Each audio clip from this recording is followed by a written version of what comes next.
Mənəvi cəhətdən böyüməsək, islah olmasaq, getdikcə Allaha çox yaxınlaşmasaq, bu mənəviyyat tərpənməsə, içimizdə bir aktivlik olmasa, insan həmin o gölməçə kimi başlayacaq mənəviyyatı iyi verməyə. İnsan mənəvi cəhətdən içini düzəltmədikcə, zahiri dindarlıq var, o çevriləcək olacaq aqressiv bir dindarlıq.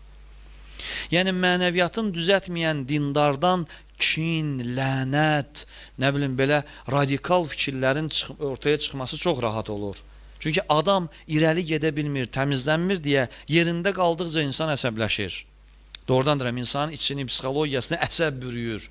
Amma daimi Allaha doğru hərəkət edən insan getdikcə nuraniləşir, getdikcə gözəlləşir, əxlaqı getdikcə düzəlir, ədəbi düzəlir, getdikcə dünənki səhvi bugün eləmir, bugünkü səhvi sabah eləməyəcək.